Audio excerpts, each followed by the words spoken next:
మనుషులు మృగాలుగా మారితే ఎలా ఉంటుందో విన్నాం.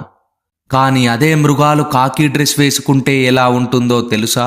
2020 జూన్ 19 తమిళనాడులోని సాతానుకులం పోలీస్ స్టేషన్ ఆ రాత్రి ఒక నరకానికి కేర్ ఆఫ్ అడ్రస్గా మారింది. 2 ప్రాణాలు, ఒక తండ్రి ఒక కొడుకు. వాళ్ళు చేసిన నేరమేంటో తెలుసా? ఎందుకు కొడుతున్నారని అడగడం. జస్ట్ ఆ ఒక్క ప్రశ్న 9 మంది పోలీసుల ఆన్ని దెబ్బతీసింది. ఆ రాత్రంతా ఆ స్టేషన్ గోడల మధ్య వినిపించిన ఆర్తనాదాలు, ఆ లాఠీలు రక్తంతో తడిసిన వైనం, ఆ తండ్రి కొడుకుల చివరి చూపులు వింటుంటేనే ఒళ్ళు గగ్గురు పొడుస్తుంది. చట్టాన్ని రక్షించాల్సిన వారే భక్షకులుగా మారి వ్యవస్థనే కలుషితం చేసిన ఈ కేసులో ఏకంగా 9 మంది పోలీసులకు ఉరిశిక్ష పడింది. భారతదేశ చరిత్రలోనే ఇదొక సంచలనం. అసలు ఆ రాత్రి ఆ గదిలో ఏం జరిగింది? ఆ 9 మంది పోలీసులను ఉరికంబం వరకు లాక్కెళ్లిన ఆ ఒక్క సాక్ష్యం ఎవరిది? ఈ కొద్ది నిమిషాల పాటు కళ్ళార్పకుండా చూడండి. ఎందుకంటే ఇది కేవలం ఒక క్రైమ్ స్టోరీ మాత్రమే కాదు, అన్యాయంపై జరిగిన సర్జరీ. ముందుగా అసలు ఆ రాత్రి ఏం జరిగింది? మనం కథలోకి వెళ్తే, జయరాజ్ ఒక అమాయకపు వ్యాపారి, బెనిక్స్ ఒక ఉత్సాహవంతుడైన యువకుడు. లాక్డౌన్ టైం, షాప్ క్లోజ్ చేసే విషయంలో జయరాజ్కు పోలీసులకు మధ్య మాటా పెరిగింది.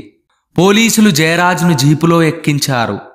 తన తండ్రిని ఎందుకు తీసుకెళ్తున్నారని బెనిక్స్ స్టేషన్కు వెళ్ళాడు. అక్కడే అసలు రాక్షసత్వం మొదలైంది. స్టేషను తలుపులు మూశారు. ఆ రాత్రి 8 గంటల నుంచి తెల్లవారుజాము వరకు ఆ 9 మంది పోలీసులు తమ లాఠీలకు పని చెప్పారు. ఎంత క్రూరత్వం అంటే, బాధితుల బట్టలు రక్తంతో తడిసిపోతే అవి మార్చుకోవడానికి కూడా పర్మిషన్ ఇవ్వలేదు. వాళ్ళ ప్రైవేటు భాగాల్లో లాఠీలతో పొడిచి వికృతానందం పొందారు. సాక్ష్యాల ప్రకారం ఆ రాత్రి ఆ స్టేషన్లో వినిపించింది కేవలం దెబ్బల శబ్దాలు మాత్రమే కాదు, చచ్చిపోతాం సార్ వదిలేయండి అని వేడుకున్న ప్రాణభిక్ష. మర్నాడు వాళ్లను కోర్టుకు తీసుకెళ్లే ముందు వాళ్ళు సరిగ్గా నడవలేకపోతుంటే పోలీసులు బలవంతంగా నడిపించారు. జడ్జికి గాయాలు కనిపిస్తాయని భయపడి కొత్త బట్టలు వేయించి రక్తపు మరకలను బాధితులతోనే కడిగించారు. కానీ విధి చాలా విచిత్రమైంది. జూన్ 22న కొడుకు, జూన్ 23న తండ్రి ఇద్దరూ మృత్యువడిలోకి చేరారు. కాకీలు ఒక కుటుంబాన్ని శ్మశానంగా మార్చారు. ఇక్కడే మనమంతా ఒక పాయింట్ను గమనించాలి. ఒక సామాన్యుడు ఒక పవర్ఫుల్ వ్యక్తిని ప్రశ్నిస్తే అక్కడ ఏం జరుగుతుంది? ఈ కేసునే ఉదాహరణగా తీసుకుందాం. అందులో మొదటిది అధికారాహం. పోలీసులకు సాధారణంగా ప్రశ్న అంటే పడదు. బెనిక్స్ ప్రశ్నించడం అనేది వాళ్ళ దృష్టిలో ఒక అపరాధం. నన్నే అడుగుతావా అనే అహంకారం వాళ్ళలోని సైకోను నిద్రలేపింది. రెండవది డామినెన్స్ డిస్ప్లే. అధికారం ఉన్న వ్యక్తి ఎప్పుడూ తన బలాన్ని నిరూపించుకోవాలని చూస్తాడు.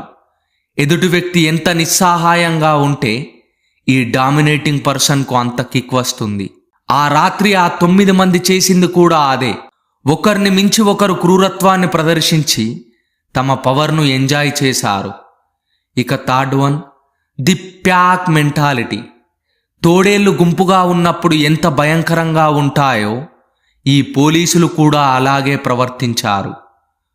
ఒకరు తప్పు చేస్తుంటే మిగిలిన వారు ఆపకపోగా తాము కూడా ఆ హింసలో భాగస్వాములై ఒక సామూహిక నేరానికి పాల్పడ్డారు.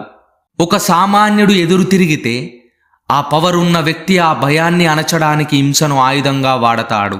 సాతాన్ కులంలో సరిగ్గా జరిగింది అదే. ఈ వ్యవస్థ మొత్తం కలుషితమైపోతుందన్న టైంలోనే ఒకే ఒక్క మహిళా కానిస్టేబుల్ రేవతి వెలుగులా ముందుకొచ్చారు. తోటి పోలీసులు ఆమెను బెదిరించారు. పై అధికారులు ఒత్తిడి తెచ్చారు. కానీ ఆమె దేనికి లొంగలేదు. మెజిస్ట్రేట్ ముందు నిలబడి నా కళ్ళ ముందే వాళ్లను చిత్రహింసలు పెట్టారు, ఆ రక్తపు మరకలను నేను చూశాను అని చెప్పడం మామూలు విషయం కాదు. పోలీసులు స్టేషన్ అంతా కడిగేసిన రేవతి గారు టేబుల్స్ కింద, గోడల మూలల్లో ఉన్న రక్తపు చుక్కలను పట్టుకొని చూపించారు. అవే శాస్త్రీయ ఆధారాలుగా మారి ఆ 9 మంది పోలీసుల మెడకు ఉరితాడును బిగించాయి. ఒక సిస్టంలో ఉంటూ ఆ సిస్టమ్ తప్పు చేస్తే నిలదీయడానికి ఎంత ధైర్యం ఉండాలో రేవతి గారిని చూస్తే అందరికీ అర్థమవుతుంది.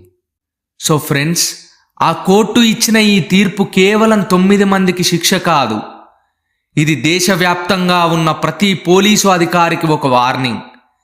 చట్టం ఎవడికి చుట్టం కాదు. యూనిఫామ్ వేసుకున్నంత మాత్రాన మీరు ఎవరి ప్రాణాలను తీసుకునే హక్కు లేదు. ఈ కేసులో బాధితుడి భార్యకు 1.5 కోటి పరిహారం ఇవ్వమని, అది కూడా ఆ పోలీసుల ఆస్తుల నుంచే వసూలు చేయమని కోర్టు చెప్పడం న్యాయ వ్యవస్థపై మనకు నమ్మకాన్ని పెంచుతుంది. చివరిగా నాదో మాట ఫ్రెండ్స్, మీరు ఎక్కడైనా అన్యాయాన్ని చూస్తే మౌనంగా ఉండకండి. రేవతి గారిలా ఒక్క అడుగు ముందుకు వేయండి. ఎందుకంటే అన్యాయాన్ని చేసేవాడి కంటే చూస్తూ మౌనంగా ఉండేవాడే పెద్ద నేరస్తుడు. ఈ పూర్తి కథ మీకు ఎలా అనిపించిందో మీ అభిప్రాయాన్ని కామెంట్ బాక్స్లో కామెంట్ చేయండి. ఇంతకీ ఆ 9 మందికి ఉరిశిక్ష వేయడం కరెక్టేనా? ఇలాంటి వాస్తవాల కోసం మా ఛానల్ను ఇప్పుడే సబ్స్క్రైబ్ చేసుకోండి. గుర్తుంచుకోండి ఫ్రెండ్స్, న్యాయం గెలవడానికి సమయం పట్టొచ్చు, కానీ గెలవడం మాత్రం ఖాయం. జై హింద్.